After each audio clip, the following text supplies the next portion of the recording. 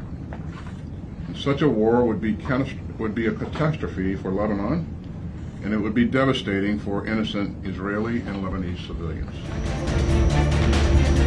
Iran इस बात को पचा नहीं पा रहा कि हानिया की हत्या तेहरान में घुसकर इजराइल ने की है।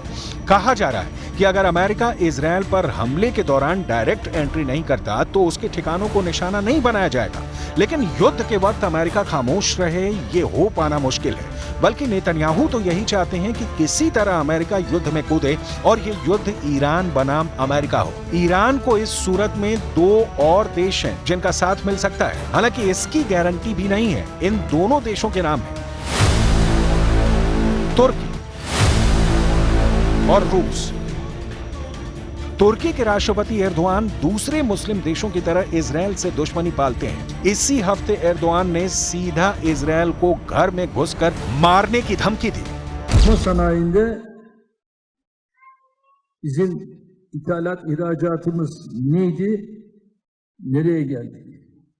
Ama sevgili kardeşlerim, bunların hiçbiri bizi aldatmasın.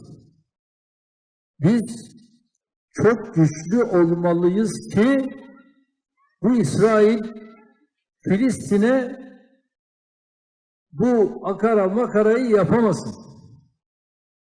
Biz nasıl Karabağ'a girdiysek, nasıl biz Libya'ya girdiysek, bunun benzerini aynen onlara da yaparız. तुर्की नाटो का सदस्य देश है, लेकिन जहां मुस्लिम देशों की बात आती है वहां ईरान के साथ खड़ा हो जाता है। हालांकि एर्दोआन चालाक प्राणी माने जाते हैं और उन्हें लेकर गारंटी वाली कोई बात नहीं है। इतना जरूर है कि तुर्की युद्ध में ईरान को कम से कम इजरायल के हाथों नेस्तोनाबूद होते नहीं देख सकते। तुर्की के पास हथियार भी हैं, पैसा भी है और बाकी मुस्लिम देशों का उसे समर्थन भी हासिल है। अब आते हैं उस देश पर जो ईरान इजरायल युद्ध छिड़ने पर युद्ध की दशा और दिशा दोनों बदल सकता है। वो है रूस।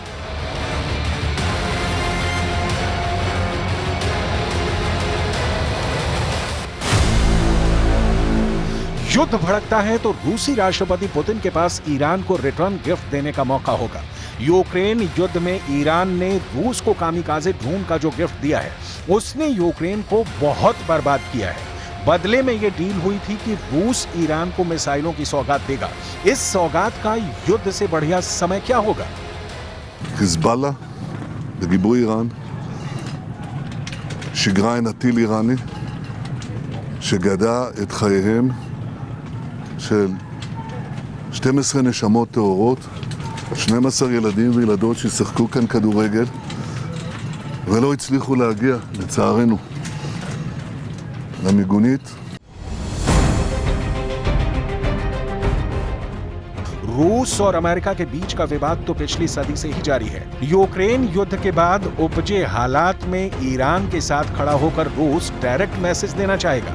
यहाँ एक बात और गौर करने वाली है कि अगर ईरान के साथ रूस आता है तो चीन भले ही डायरेक्ट युद्ध में नहीं उतरे, लेकिन सहानुभूति और मदद राशि के तौर पर ईरान का साथ वो जरूर देगा, क्योंकि यहाँ ईरान, रूस और चीन का दुश्मन एक ही होगा और वो होगा अमेरिका। तो ईरान को भले ही सभी मुस्लिम देशों का साथ नहीं मिले, लेकिन उसके साथी भी कम नहीं पड़ते दिख रहे। मतलब युद्ध भड़केगा तो उसकी ज्वाला सिर्फ तीव्र नहीं होगी, अति तीव्र होगी, जिसमें कई रिश्ते बनेंगे और बिगड़ेंगे।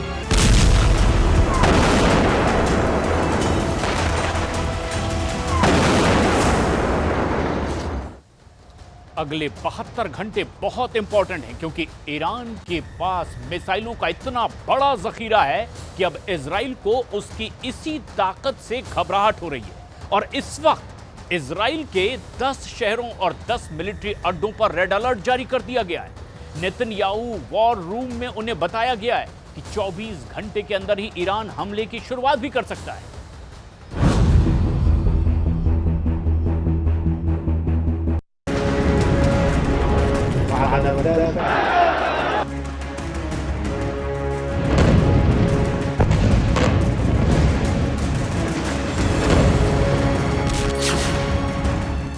बहत्तर घंटे तक सीरियल अटैक, खुफिया अड्डों पर ईरानी मिसाइल।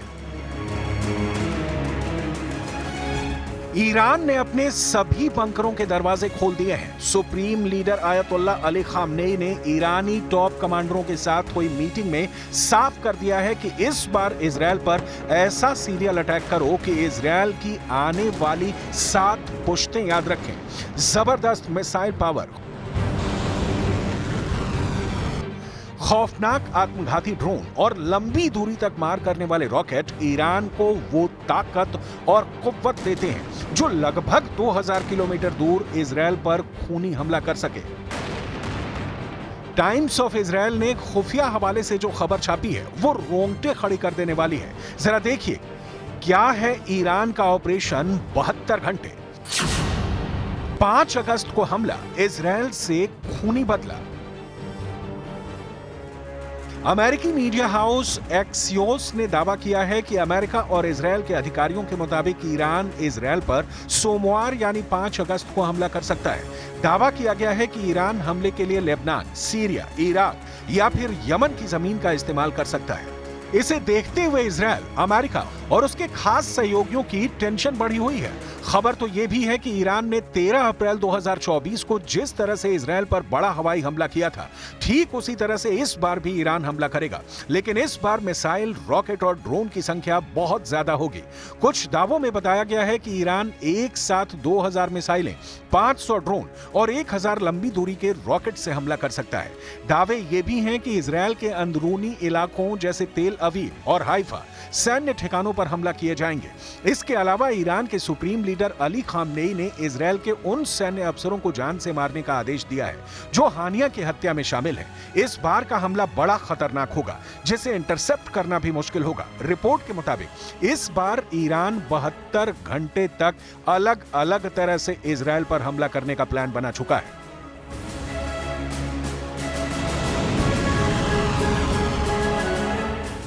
इजरायल को अच्छी तरह से पता है कि ईरान, हिजबुल्लाह, हूथी और हमास एक साथ मिलकर बड़ा हमला करने जा रहे हैं। लेकिन इस बार इजरायल के सामने सबसे बड़ी चुनौती यह है कि अगर हजारों मिसाइलें, रॉकेट और ड्रोन एक साथ हमला करेंगे तो ऐसी स्थिति में इजरायल का एयर डिफेंस सिस्टम इस हमले को कैसे रोक पाएगा।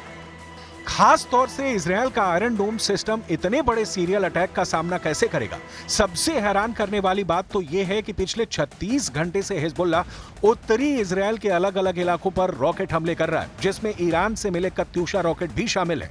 दावा किया जा रहा है कि ईरान और हिजबुल्लाह के इस ज्वाइंट हमले का सिर्फ एक मकसद है कि इजरायल इस वक्त हमले को कैसे रोक रहा है। हिजबुल्लाह हमला करने के लिए एक तरह से इजरायल के सुरक्षा कवच को डिकोड करने में लगा है, ताकि ईरान के बड़े हमले के लिए डेटा और प्लान फाइनल किया जा सके।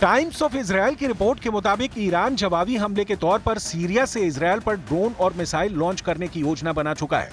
ब्रिटेन स्थित युद्ध monitor Syrian observatory for human right की रिपोर्ट के मुताबिक ईरान के ड्रोन दमिश्क के पास के इलाकों और सीरिया के रेगिस्तान से लॉन्च किए जा सकते हैं, ताकि ऐसा लगे कि उन्हें इराक में ईरान समर्थित मिलिशिया समूहों ने लॉन्च किया है।